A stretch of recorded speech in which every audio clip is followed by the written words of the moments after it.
Hello friends, आज हम class 11 के इतिहास के जो है अध्याय 5 यायावर साम्राज्य के बारे में हम चर्चा करेंगे और बढ़ते हैं इस टॉपिक के अंदर। पिछली वाली वीडियो में जो है सामाजिक और राजनीतिक इकाई के बारे में हमने चर्चा करी है। अब इस वीडियो में जो है हम आगे बढ़ते हैं राजनीतिक पृष्ठभूमि की ओर। ठीक है, तो अब राजनीतिक पृष्ठभूमि कैसे तैयार हुई इस मंगोल की और किसने इस राजनीतिक इकाई को जो है खड़ा किया, उसके बारे में आज हम चर्चा करेंगे। ठीक है, तो यद्यपि जो है यायावर सामाजिक और राजनीतिक संगठन कृषि अर्थव्यवस्था पर बहुत से भिन्न थे, पर यदि हम देखें तो दोनों समाज में एक दूसरे की व्यवस्था में अनभिज्ञ नहीं रहते थे। वास्तव में स्टेपी में संसाधनों का जो है बहुत कमी थी और इस कारण जो है ये जाति जो है बर्बर होने लगी। वहाँ पर जलवायु जो है अपना असर दिखाने लगी और जलवायु खराब होने के कारण जो है धीरे धीरे ये लोग जो है एक स्थान से दूसरे स्थान पर जो है प्रवास कर रहे हैं और फिर वहाँ पर ये लूटपाट कर रहे हैं और लूटपाट करने के साधन में वहाँ के पशुधन को ये प्राप्त कर रहे हैं, वहाँ से धन जो भी मिल रहा है उसको ये प्राप्त कर रहे हैं और धीरे धीरे इनका ये जो है परिसंघ बनने लगा, महासंघ बनने लगा और राजनीतिक इकाई खड़ी होने लगी। तो यदि हम देखें तो वास्तव में स्टेपी क्षेत्र में जो है संसाधन की कमी के कारण मंगोल व मध्य एशिया के यायावरों को व्यापार और वस्तु विनिमय के लिए जो है पड़ोसी चीन के स्थानीय निवासियों के पास जाना पड़ता था। यानी ये यायावर जो है अब चाइना से यानी चीन से जो है अपने व्यापारिक संबंध जो है तैयार कर रहे हैं। यहाँ पर व्यवस्था दोनों पक्षों के लिए लाभकारी थी। यायावर कबीले खेती से प्राप्त उत्पादों और लोहे के उपकरणों को चीन से लाते थे और घोड़े, फर और स्टेपी में पकड़ गए शिकार का विनिमय करते थे। इन्हें वाणिज्यिक क्रियाकलापों में काफ़ी तनाव का सामना करना पड़ता था। ठीक है, क्योंकि दोनों पक्ष अधिक लाभ प्राप्त करने के लिए जो है होड़ में बेधड़क सैनिक कार्रवाई कर बैठते थे। ठीक है, तो जब मंगोल कबीलों के साथ मिलकर यायावर व्यापार करते थे तो अपने चीनी पड़ोसियों को व्यापार में बेतरशा शर्त के लिए मजबूर भी किया करते थे। तो इस तरह से जो है व्यापारिक संबंधों को नकार कर केवल लूटपाट होने लगी और व्यापार के नाम पर अब लूटपाट होने के कारण जो है धीरे धीरे जो है अब व्यापारिक जो है जीवन खत्म होने लगा और जीवन अस्त व्यस्त होने पर भी इन संबंधों में बदलाव आए। और ऐसी स्थिति में चीनी लोगों ने जो है अपने प्रभाव का प्रयोग स्टेपी क्षेत्र में बड़े आत्मविश्वास से करते हुए इन समर्थी झड़पों को जो है दूर करने का प्रयास भी किया है। तो यदि हम देखें, ठीक है, तो इन्होंने कृषि की अर्थव्यवस्था को अव्यवस्थित कर दिया, नगरों को ध्वस्त कर दिया। दूसरी ओर यायावर ने लूटपाट कर संघर्ष कर जो है क्षेत्रों से दूर भाग जाते थे जिन्होंने बहुत कम हानि हुआ करती थी। और अपने संपूर्ण इतिहास में चीन को इन यायावर में विभिन्न सामाजिक शासन कालों में बहुत अधिक जो है क्षति पहुंची। यहाँ तक कि 8वीं शताब्दी की ईसा पूर्व में अपनी प्रजा की रक्षा के लिए चीनी लोगों ने जो है किलेबंदी करना प्रारंभ कर दिया और 3वीं शताब्दी ईसा पूर्व में इन किलेबंदियों को ने सामान्य रक्षात्मक ढांचे का रूप ले लिया और चीन की महान दीवार के रूप में जाना जाता है। तो 3वीं शताब्दी ईसा पूर्व में जो है चीन की महान दीवार ये बनने लगी ताकि इन यायावर से जो है किस तरह बचा जा सके। तो इस तरह चीन की दीवार का जो है इन यायावर इन बर्बर जातियों से बचने के लिए जो है चीन की महान दीवार का निर्माण किया गया 3वीं शताब्दी ईसा पूर्व। उत्तरी चीन के कृषक समाजों को यायावर द्वारा लगातार हुए हमलों और लूटपाट और अस्थिरता का भय का प्रभावशाली चाक्षुष साक्ष्य है। ठीक है, तो अब हम बात करते हैं चंगेज खान का जीवन वृत्तांत।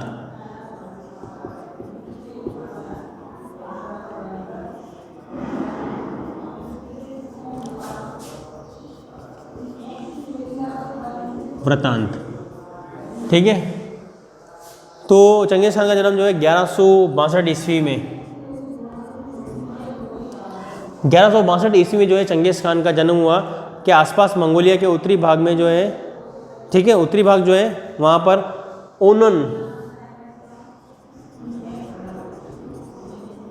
ओनन नामक क्षेत्र में जो है उत्तरी मंगोलिया का जो भाग है, ठीक है, ये उत्तरी कहाँ पर है, उत्तरी मंगोलिया।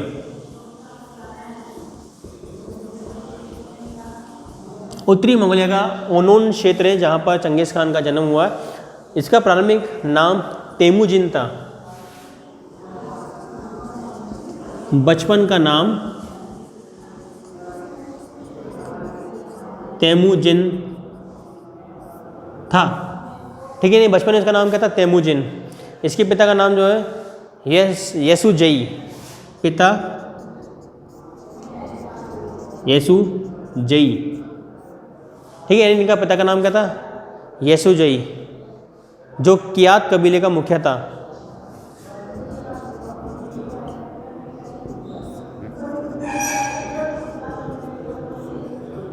का मुखिया।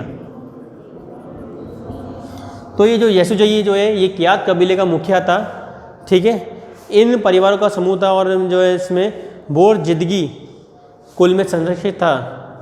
इसके पिता की अल्पायु में हत्या कर दी गई और जो है इनको जो है ओलुन इके ने तेमुजिन और उसके सगे सौतेले भाइयों को जो है लालन पालन कठिनाई से होने लगा और 1170 के दशक में विपर पारियों से भरा था। वो तेमुजिन का अपहरण कर लिया गया और अपहरण करके बंदी बना लिया गया और उसकी पत्नी बोरेटे का विवाह जो है उपरांत अपहरण करके भी किया गया। ठीक है, तो इस तरह से हमने देखा कि जो अपनी पत्नी को छुड़ाने के लिए बोरेटे जो उसकी पत्नी थी, बोरेटे ये कौन है? पत्नी। ठीक है, तो अपनी पत्नी जो है बोरेटे को छुड़ाने के लिए लड़ाई करनी पड़ी और फिर विपत्ति के इन वर्षों में जो है धीरे धीरे हम देखें तो धीरे धीरे जो है चंगेज़ खान जो है बहुत काफ़ी जो है संघर्ष से घिर गया। ये तमाम बातें जो हमें इसमें देखने को मिलती है। चंगेज़ खान का जो मित्र है, ठीक है, इस मित्र ने जो है इसका काफ़ी साथ दिया चंगेज़ खान का। और इसके बारे में देखिए आप, इसके जो भोगू रचू ये क्या है? मित्र। ये नवयुग था और ये जो है बोगू रच्चू जो है इसका प्रथम मित्र था, तो सदैव विश्वास साथी के रूप में इसके साथ रहा। और इसका सगा भाई जो है आंटा कि भाई जो है था, उसका एक विश्वसनीय मित्र था। तेमुजिन और कैराइट लोगों के शासक ने अपने पिता के विरुद्ध सगे भाई तुलरिल और ओक खान के साथ पुरानी जो है रिश्तों की पुनर्स्थापना की। यद्यपि जम्मू का उसका पुराना मित्र था, बाद में उसका शत्रु बन गया और फिर 1180 के दशक में तेमुजिन और उस खान का मित्र रहा और उसके बाद मित्रता का इस्तेमाल जो है उसने जम्मू का नाम के जो शक्तिशाली प्रतिद्वंदियों को परास्त करने के लिए भी किया। जम्मू को पराजित करने के बाद उसने अपने काफ़ी आत्मविश्वास आ गया और फिर वह अपने कबीले के विरुद्ध युद्ध के लिए जो है निकल पड़ा।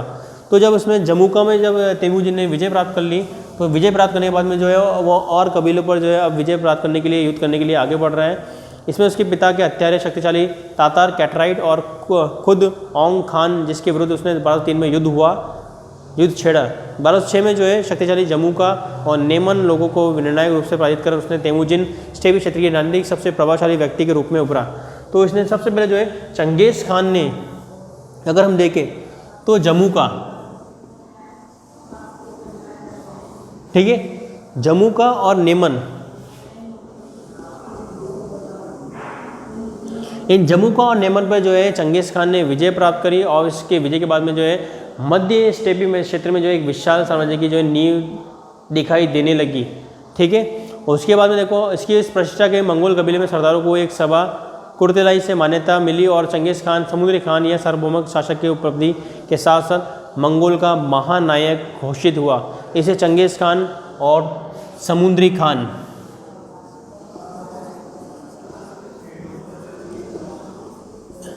इस तेमुजिन को दो उपाधि मिली, समुद्री खान और चंगेज़ खान। ठीक है, और ये महानायक बन के उभरा मंगोल का। तो 1206 में जो है कुर्तलाई ने मान्यता मिलने से पूर्व चंगेज़ खान ने मंगोलों को लोगों को एक सख्त अनुशासित जो है सैन्य शक्ति के रूप में पुनर्गठित कर दिया था, जिसके उसके भविष्य में किए गए सैन्य अभियानों की सफलता एक प्रकार से तय की गई थी। और पहली मंशा चीन पर विजय प्राप्त करने की थी और उस समय 3 राज्यों में जो है विभक्त था। वह थे उत्तर पश्चिम प्रांत और तिब्बत के मूल सिया लोग और जैन लोगों के चिन्ह और दक्षिणी चीन। ठीक है, तो उस समय इसकी 3 मंशा थी, इन तीनों ही चीनी क्षेत्र को उसको जीतना था। तो इस तरह से हम देखते हैं इसके बारे में। और तो उसके बाद देखिए हम, तो चंगेज़ खान ने जो अपने युद्ध जो है प्रारंभ कर दिए। और देखिए अब आगे तो हम देखें तो 1209 में जो है सिया लोग को परास्त किया। फिर 1203 में जो है चीन को महान दीवार पर अतिक्रमण हो गया और उसके बाद में देखिए तो 1215 में जो है पैकिंग नाम को नगर को लूटा इसने, चंगेज़ खान ने। फिर चीन वंश के विरुद्ध जो है 1234 में जो है लंबी लड़ाई चली और चंगेज़ खान ने अपने अभियानों की प्रगति से खूब संतुष्ट था और इसलिए उसने क्षेत्र को सैनिक मामले और अपने अधिनियमों की देखरेख में छोड़कर 1216 में जो मंगोलिया समेत अपनी मातृभूमि पर लौट आया। यानी वो समूचे चीन को जीतकर वापस कहाँ गया? अपनी मातृभूमि मंगोल के अंदर। फिर 1218 में उसने करा खिताब की पराजय के बाद चीन के उत्तर पश्चिमी भाग को जो स्थित तीन शान की पहाड़ियों में नियंत्रित करती थी। मंगोलों का साम्राज्य अमू दरिया, तुरान और ख्वाजरम राज्यों तक विस्तृत हो गया और ख्वाजरम जो है का सुल्तान मोहम्मद चंगेज़ खान के प्रचंड कोप को भाजक बना और मंगोल दूतों का वध कर दिया और 1219 से 1221 तक के अभियानों में बड़े नगरों और ओट्रार, बुखारा, समरकंद, ठीक है, बल्ख, गुरगंज, मर्व, निशापुर और हेरात जैसे मंगोलों ने सेना के सम्मुख समर्पण कर दिया और जिन नगरों ने प्रतिरोध किया उन्हें विध्वंस कर दिया। निशापुर में घेरा डालने के बाद दौरान जब एक मंगोल राजकुमार की हत्या कर दी गई तो चंगेज़ खान ने आदेश दिया कि नगर को इस तरह विध्वंस किया जाए कि संपूर्ण नगर में हल चलाया जा सके। उसने अपने प्रतिरोध यानी राजकुमार की हत्या के कारण जो है उसे उग्र रूप देने के लिए ऐसा संहार किया कि नगर के समस्त बिल्ली और कुत्ते को भी जीवित न रहने के दिया जाए। यानी जब उससे संबंधित परिवार के जब एक मंगोल राजकुमार की हत्या हो गई इस युद्ध के अंदर तो समूचे जो है चंगेज़ खान ने यह आदेश दिया कि इस पूरे प्रदेश को जो है इतना ध्वस्त कर दो कि इस पर हल चला जाए। समूचे यहाँ पर जो है कुत्ते बिल्ली उनको भी जो उनकी हत्या कर दी गई, ठीक है, जिंदा रहना। मंगोल सेना सुल्तान मोहम्मद का पीछा करते हुए अजरबैजान तक चली गई और क्रीमिया में रूसी सेनाओं को हारने के साथ साथ उन्होंने कैस्पियन सागर को घेर लिया और सेना की जो दूसरी सबसे बड़ी जो विजय है ये विजय प्राप्त होने लगी। तो हम देखें तो इस तरह सुल्तान के पुत्र जलालुद्दीन ने अफगानिस्तान और सिंध प्रदेश तक जो है का पीछा किया और नदी के तट पर चंगेज़ खान उत्तरी और असम के मार्ग में मंगोलिया वापस लौट गया।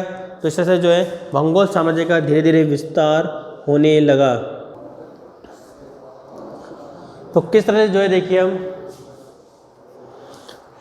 सिंध प्रदेश के पीछा किया और फिर नदी के तट पर जो है चंगेज़ खान ने उत्तरी भारत और असम मार्गों में मंगोलिया वापस लौटने का विचार किया, परंतु असह्य गर्मी और प्राकृतिक आवास की कठिनाइयों तथा उसके शमन निमित्तज्ञ द्वारा दिया गया अशुभ संकेत जो है प्राकृतिक आवास की कठिनाई पर उसके शमन जो है विचारों को बदलने के लिए बाध्य भी किया।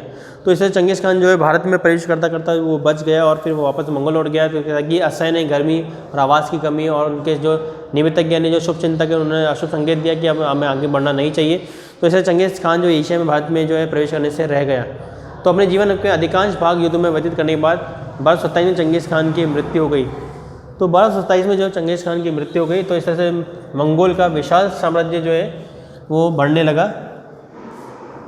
उसकी सैनिक उपलब्धियाँ विस्मित कर देने वाली थी और बहुत हद तक जो इस क्षेत्र में युद्ध शैली के बहुत से आयामों की आवश्यकता अनुसार परिवर्तन और सुधार करके उसके प्रभावशाली रणनीति में बदल पाने का परिणाम था।